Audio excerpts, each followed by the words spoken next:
Welcome back to the Think League podcast. Today, we're joined by two incredible Special Olympics athletes who are not only competing in sports, but stepping into leadership roles and helping shape a more inclusive future. We've got Declan Fawcett from Special Olympics Alberta and Amanda Harrinauth from Special Olympics North California. Both athlete leaders who recently attended the Special Olympics North America Athletic Leadership Congress. And we're also joined by Alyssa Cress, Manager of Inclusive Leadership Development for Special Olympics North America. Alyssa has been part of the Special Olympics movement since 2011, starting as a coach and unified partner, and now works to expand athlete leadership opportunities across the region. Today, we're talking about leadership, confidence, overcoming challenges, and what it really means to create spaces where everyone belongs. So let's get into it. Declan, Amanda, Alyssa, thanks so much for being here. I'm really excited to have this conversation. Thank you so much for having us. Same. This is going to be great. So can you each introduce yourselves and share how you first got involved with Special Olympics? Amanda, you can go first. Who wants to go first? Thanks, Declan. I appreciate that. So my name is Amanda Harrinauth. I am from Special Olympics Northern California. I first got involved in Special Olympics back in 2018 after actually having eye surgery. I went to a local competition for track and field, heard the athlete oath, and absolutely fell in love and really wanted to join this movement, especially in athlete. Very cool. Go ahead, Declan. So my name is Declan Fawcett. I'm from Special Olympics Alberta, Canada. How I first got involved is I was having trouble keeping up with the everyday sports. So one of my doctors actually recommended Special Olympics to me. That's amazing. So how has being involved in Special Olympics impacted both of your lives, both in sports and away from sports? So Special Olympics impacted me by allowing me to do my sports not only an inclusive way, but a different type of way that it's at a slower pace and allows me to keep up. And outside of sports, it allows me to meet new people, meet new friends. Yeah, if I can just piggyback off of Declan, he raised the point that it allowed him to do sports in a different way, and I can say that for myself as well. Being diagnosed as hydrocephalic, my doctors didn't necessarily want me to participate in a lot of these contact sports, so Special Olympics allows me to, as he said, do it at my own pace, but also do it in a way that also works for me and allows me to still be successful. And in terms of leadership has allowed me to be able to not only amplify my voice, but amplify the voices of many athletes, not just in the country, but around the world. So it's been phenomenal. Absolutely. And so what inspired you to step into those leadership roles? Declan? Declan, would you like to go first on that one? So what actually inspired me is just because joining my local ALC, I thought it would be a good good stepping stone, not realizing it would take me this far. And also just seeing all the other athlete leaders doing what they did when I was first started. And so let me ask, what do they do, in addition to kind of, competing in their sport? What are the additional responsibilities that you have to now take on, both of you? So yeah, go ahead, Declan. You're on a roll. So basically, some of the responsibilities is in my local chapter, we help organize some of the dances and we also organize some of the events. So yearly we do a bottle drive and help organize fundraising activities for the athletes.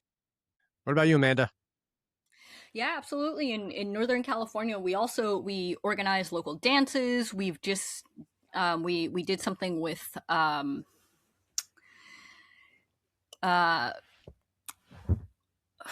I want to say Safeway, and I know that's not it. It's not so. It's Jersey Mike's, excuse me, where 100% of Jersey Mike's subs go to support Special Olympics. In terms of athlete leadership, I would say one of the things that we love doing, especially in Northern California, are opportunities like this, to be on podcasts, to be interviewed. Recently, I had the opportunity to be the polar plunge captain in Alameda for our polar plunge. That was so much fun, getting the opportunity to be the MC and getting the opportunity to be on the news for the first time, and that was live. That was so much fun. So within leadership, it allows the barriers to be broken down. So we're not only just recognized within the ID community, but recognized throughout the world.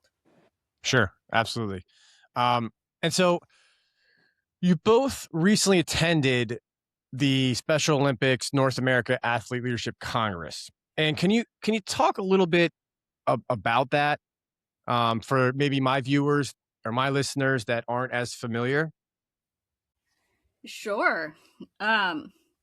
This athlete congress, it was amazing. It allowed 3 subregions to come together. So folks from the US, Canada, and the Caribbean, all of us came together and we shared our leadership experiences. We shared how our programs work together, but also work differently just based within their region.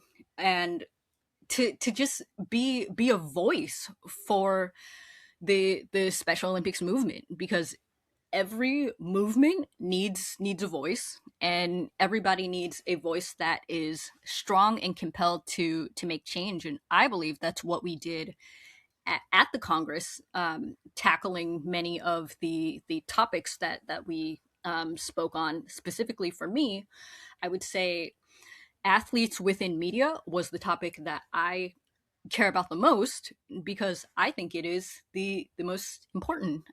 Declan, would you like to add Yeah, anything? so like as to piggyback on Amanda's thought about like having the media as important for Special Olympics, because many people might not realize like what Special Olympics is all about. They might think Paralympics and Special Olympics are the same thing, but they're actually 2 separate entities. You guys had a chance to be surrounded by leaders from all over the region and the world within your organization. So my question would be, what do the leaders do differently or better, or have the ability to you know to get across versus those who maybe are not in leadership roles? Well, as somebody who was there, not necessarily participating in the discussions, but really watching from the outside, I can tell you that one thing we looked for when selecting the athletes that got to come was that everybody that attended was somebody who could represent the voices of other people, which was really important because we know that they all have great ideas and we certainly want to hear their great ideas.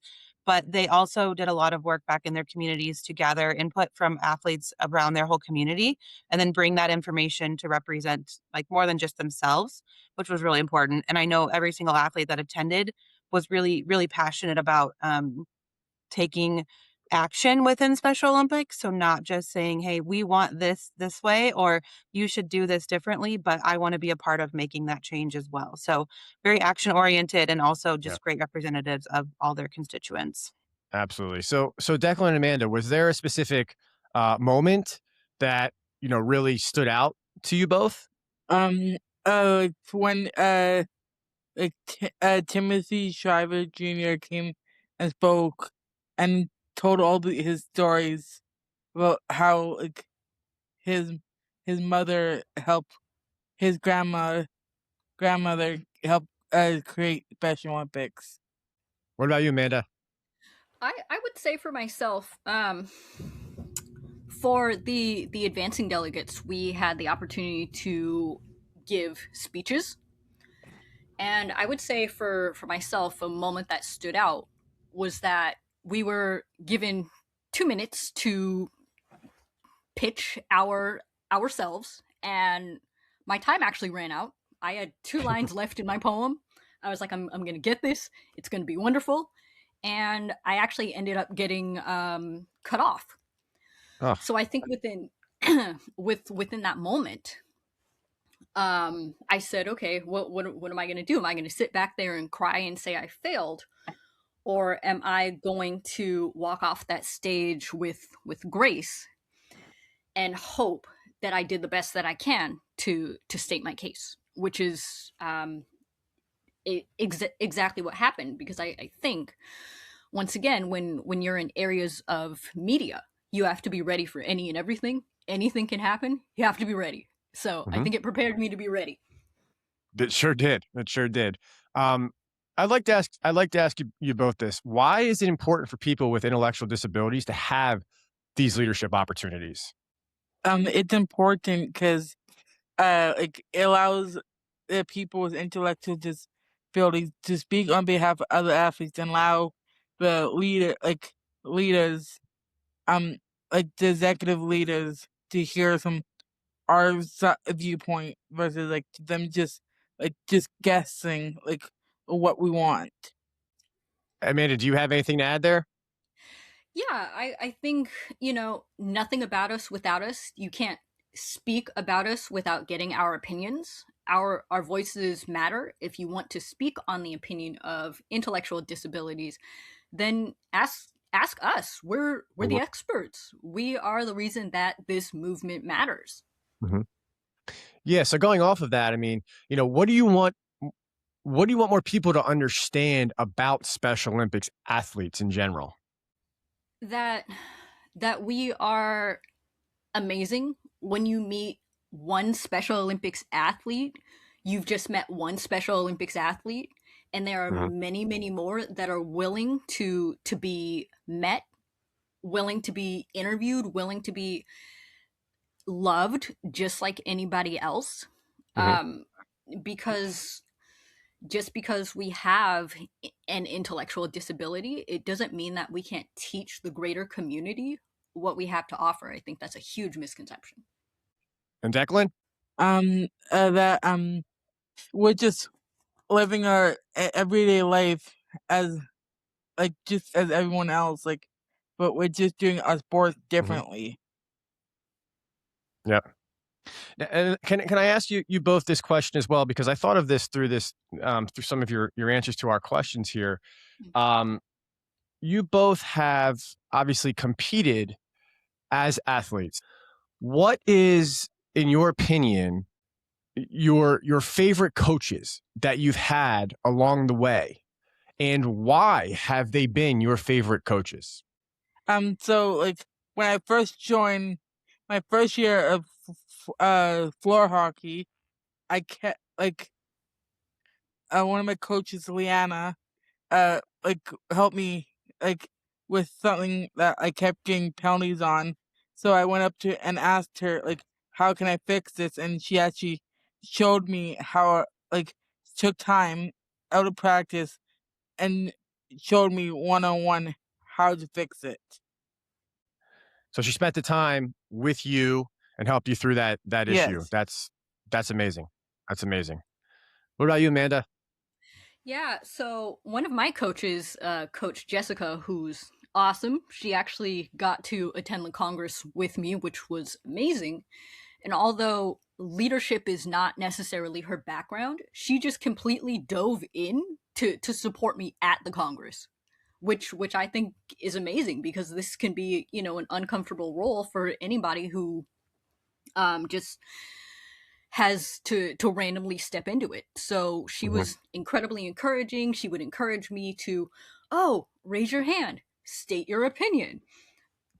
But she's also, really enthusiastic when I'm trying to throw the javelin at track and field. Throw it a little bit harder. Perhaps cock yourself back so you can get more height when you throw that. So I think, Jessica is awesome, because she truly meets me where I am in any situation. Yep. And she's maintaining positivity throughout the entire process, which it sounds like. Yeah. No, that part. I mean, you never heard any complaints. You never heard her say, well, I don't really know what's going on for the leadership side of things. It's always, We will figure it out, and we will figure it out together. I like that. That's really cool. So let me ask you this kind of final question before I ask Alyssa a few questions here as well. So if you both could share one message about inclusion with everyone listening, what would it be? That like anyone can be inclusive, like no matter what. Like, you just have to invite others to maybe like invite others to event, and that's also being inclusive. So even though you might not like think about it, you might still be showing inclusion. My message would be that it doesn't cost anything to be inclusive. A smile, a hug, come join me at the lunch table. Just Yep. just try it. See what happens. Yep. Absolutely. And you know, a lot of what I do with ThinkLead is I try to really help parents and coaches. And I would actually, I know I said my last question was the last question, but I'd actually like to both ask you both this as well. As a parent, of a child who has some struggles, what have you found to be the style that from a parent, the communication style, the approach that has really resonated the most with the both of you throughout your journey? And it's okay if this question is too personal and you don't have any, you don't want to answer. That's totally fine. But happy to edit this from the episode as well. But I'd be curious, as a parent, what has been the most helpful for you both from your parents? Sure. Can I take this, Declan? Do you mind? Yes. Perfect. Thank you. So I would say, as the child of an immigrant, my dad's from Trinidad, and my mother just being a strong Black mother, I think having both of those things impact me in a way of both of them had their own personal things to go through, whether it be being an immigrant or whether it be growing up during the civil rights movement. Both of them instilled in me, it doesn't matter what you have going on, do it anyway. Try your best to do it anyway. And that's how they raised me, particularly, to just jump in. I'm not going to say it wasn't scary, because it absolutely was. But both of them have always had courage to tell me I can do it. And they taught me to be resilient when you struggle with things. So I think that's one of the things that has allowed me to be able to step into this light of saying, I can do it, even if I just do the best I can. I hope that makes sense. Yep. It absolutely does. And, from my perspective, I look at you all as you're the toughest athletes out there. That's how I view it. Thank you. Now, and thanks so much for for all of your answers there. I truly appreciate that. I'm sure our audience will as well. I'd like to, I'd like to maybe bring you in a little bit here, Alyssa, as well. I know you've been sitting there, so thanks so much for being patient. Thanks for joining too. But can you share your role a little bit and how you support athlete leadership within Special Olympics? Yeah, so I cover what we call Special Olympics North America region, which is Canada, the Caribbean, and the U.S. And we have our programming called Athlete Leadership, along with Unified Leadership. And Athlete Leadership really focuses on providing training and skills and opportunities to lead for our athletes with IDD. And the Unified Leadership training is focused more on people without IDD and creating more inclusive mindsets and behaviors. So within those two programs, I help support all of our different programs in the region. So every state has their own athlete leadership staff, and our other Canada and Caribbean countries do as well. And they're doing athlete leadership locally within those programs. So my job is to really support those people in the programs. in kind of growing and executing their athlete leadership in whatever way that their program is doing. This event that we had was the first time we actually got to have hold a regional level event focused on athlete leadership. So really cool opportunity. But my main role, obviously, I helped lead that event, but mostly day to day, I'm really just supporting our program staff throughout the region so that they can support and provide opportunities for the athlete leaders within their programs. And can you talk about the 3 guiding principles of education, training, and leadership opportunities and how they show up in practice? Yeah, absolutely. Those 3 guiding principles come up a lot. That is how we base all of our work within athlete leadership. So it starts with training and leadership skills. So we would never want to put somebody in a position where they're asked to serve in a role that they are not prepared for. So we start there with different curriculum and resources to help train our athletes with leadership skills. And then we would never want to train somebody in leadership skills or in a certain role, but not have an opportunity for them to actually serve in that role. That would be really discouraging, right, for anybody if we went through college and we got our degree, but then we didn't have a job to take on afterwards. Same thing goes within the athlete leadership space. So we work really hard to ensure that there's roles within our organization for them to take on and lead and be a part of. And the third principle is education and awareness building, and that is, again, focused more on people without IDD. So a lot of times we send our athletes out to serve in a specific role. They're trained, they're ready to go, they have the skills they need. We know they're going to be successful, and there's a role available for them. But a lot of times the barrier is that the people without IDD are not willing to accept them or not able to provide them a space where they can be successful. So it's really an important aspect to those 3 guiding principles that we have people out in the community or people without IDD that are willing and set up to help our athletes succeed in those roles, because most of the time the barrier is not that the person with IDD cannot do the role or doesn't know how to or doesn't have the skill. It's a lot of times the barrier is our community or people out in our community that don't have IDD that are kind of setting those expectations too low or not providing space for our athletes to succeed. Yeah. And when I was kind of doing some prep work for this episode, you were a coach as well when you first started correct?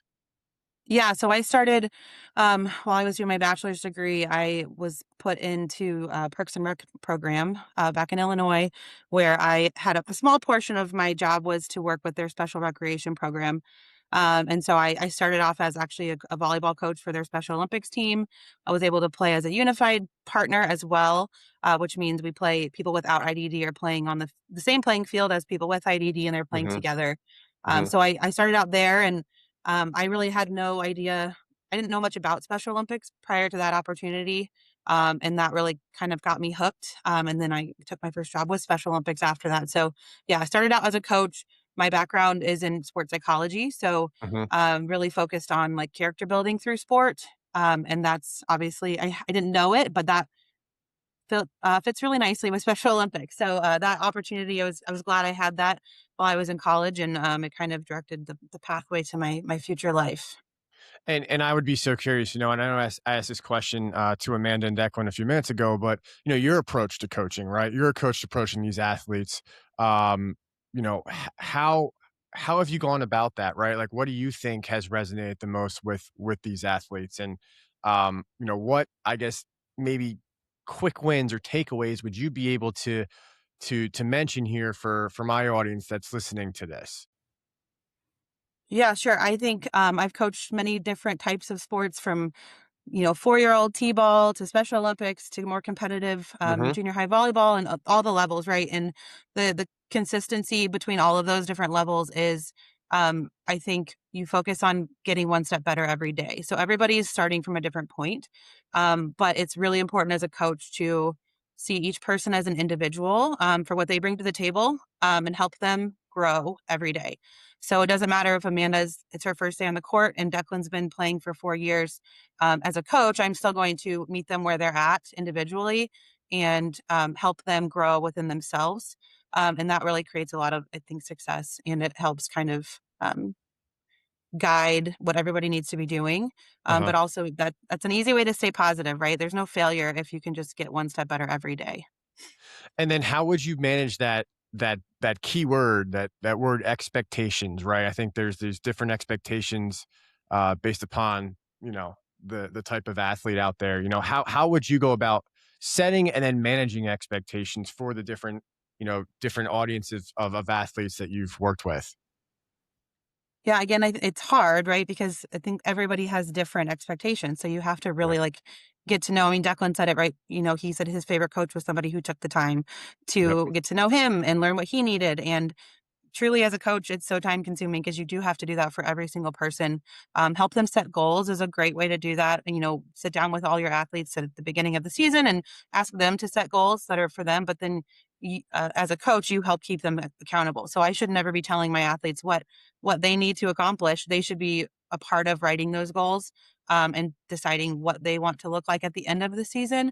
But then as a coach, you just have to help keep track of those goals and help them stay accountable for what they're doing, Mhm. and be that person with them along the way. But I think, again, it's really just getting to know people, spending time learning about them and what they want, and helping each person just get a little bit better every day. And to me, that's success. For sure. For sure. Now, have you ever spent time with your athletes' parents, if there's the opportunity to do that, to help come up with these goals? Um, Because a lot of what we talk about is getting to know the whole athlete, Mhm. getting to know the background, you know, building that support system, identifying what their drive is, how to help them accomplish those goals, and have you also worked with, the athlete's parents as well? So they're mentors. So Okay. within my space that I do a lot of work is we're working with adult athlete leaders. And so most of them are really trying to gain their independence and go out and do things on their own. And so a lot of time parents are kind of stepping back a little bit, actually. I Yeah. think now that's not to say they're not supportive or they're not a part of their lives or anything like that. But I see a lot more of that independence and wanting to, try to show that they can do things on their own, but Mhm. we still need support people, right? So that's our mentors or people who walk alongside us. But typically those people are not our parents. Mhm. And so I think a lot of them have support people that we work with, and those people are put in so much work that we don't see behind the scenes, they're Yeah. always checking in with athletes and they're asking them how they're doing and they're keeping them accountable. And I think those people are really important alongside family members, obviously. But I've really been impressed with, a lot of our adult athlete leaders that are really trying to, start living on their own or doing things by themselves or getting their own transportation and not relying on parents. And Mhm. again, not to say that parents are bad or we should exclude them, but I think that feels like success to a lot of them as well, but still having the support people. So, no, I don't think in my space I had that experience. Now, as a parent myself of kids that play sports, and I've coached some of their sports, I do think that, especially at a younger age, it's really important to engage parents and helping those athletes see where they're going, because those conversations to and from practices and to and from games are some of the most important conversations that Yep. can be had, and those are all had by parents. So if we Yep. don't teach our parents how to do that right, then the athletes are going to suffer as well. Absolutely. The car ride to and from practice or the game. I'm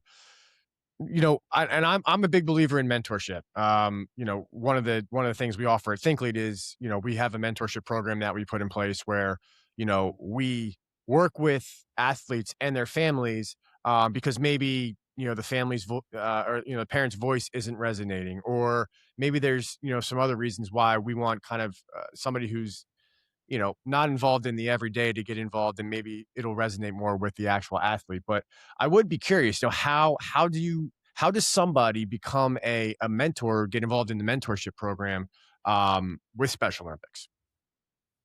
So our mentors are mostly really for our athlete leadership programming, right? And Hmm. a lot of our mentors are coaches who have Hmm. decided that have an athlete that has said, I want to take on a leadership role or I want to do more things outside of sport. And like Amanda said, she had a coach that she really liked and that person became her mentor, but she really didn't know anything about athlete leadership. And so again, those are just people that our athletes trust to know them and support them in a way that still allows them to be independent. because we teach our mentors that, you're kind of just there to do whatever your athlete needs and wants, but we don't want them to talk, for them or tell them what to say. We want to hear athletes' voices and opinions. The mentors are kind of there to be a sounding board sometimes, help them set their goals, but making sure that I think athletes a lot of times choose their mentors because that person is somebody that they can trust to listen and push them a little bit further, but they have to know them really well. But at the same time, not doing it for them, Yep, and kind of giving them the space to figure it out on their own, but kind of like guiding in that right direction. for sure. So, and kind of switching gears a little bit here, because I know we're getting close to wrapping up. So, Alyssa, in your opinion, what's one misconception about people with intellectual disabilities that you'd personally like to challenge? I mean, I think that every person in the world is different, right? And our athletes are no different than that. I think just because they may not have the same abilities as everybody else, it doesn't mean they don't have good abilities and that they can't contribute.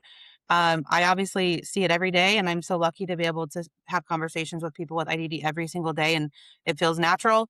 But I think that a lot of the things I've heard from those individuals is that somebody someday in their life told them they couldn't do something.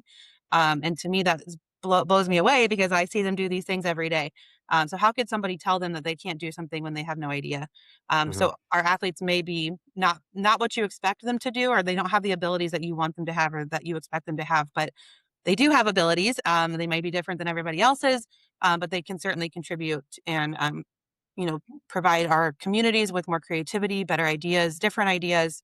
And I think we have to continue using that word different, not better or less, but that they're just different. And if we allow that, then we can just see so much more creativity and new ideas in our world.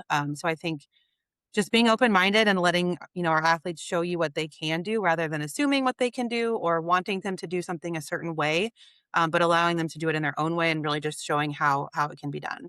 Yeah, we always look at it like different is your edge. Different, you know, different is nothing but positive. There's so many amazing qualities that come along with that. So let's focus on those for sure. Um, and my last question to you, Lisa, would be, for someone listening, how can they support or get involved in building more inclusive communities? Well, I think Declan said it earlier, right? That anybody can be inclusive. And just simple things about like asking somebody if they need help with their wheelchair or need help opening the door. But the key is asking, right? Not assuming, and asking them how they would like support rather than saying, hey, I'm going to support you this way. But I think so that's an everyday thing that anybody can do as an individual. Um, if you, if our listeners have, a company that they work for that has maybe employee resource groups, a lot of our companies that support Special Olympics, come out and volunteer, or they talk within their organization about how the organization can be more inclusive. And so maybe find a way within your company or organization to start a group that supports inclusion in general, whatever that means to them. But again, I think individually, everybody can do that every day. It's about being open minded. It's about asking people the best way that they need support. And that goes for people with or without IDD. I mean, everybody needs different supports, right? And so inclusion affects every single person, and every single person can work to be more inclusive. So I think there's ways to be involved as a volunteer within Special Olympics. They can become coaches, they can become mentors, they can volunteer day of events. All those things are obvious, right? But you can also, start a new group at your company or organization that supports Special Olympics or just supports inclusion. Talk to your HR department about your hiring process and whether it's accessible and inclusive and allows people with IDD to be able to apply for jobs within their organization. And like I said before, I think including people with IDD in our workplaces can provide more creativity, different ideas, and things we didn't know we were missing out on. But a lot of times the barrier is that hiring process that it may be not so accessible and easy for them to get through. So I think there are lots of ways people can be more inclusive. Just gotta have to look for what in your life you can kind of dive into and work towards, and what your interests are as far as like, you know, being more inclusive. Is it every day just changing my own personal ways, or can I make a bigger effect in my workplace or my community? What stands out to me from this conversation is that leadership, it's not about titles. It's about showing up, growing, using your voice to make a difference. Declan and Amanda, what you're doing matters and it's creating real impact, not just within Special Olympics, but way far beyond it. And Alyssa, thank you for the work that you're doing to help create more opportunities for athletes to lead and to be heard.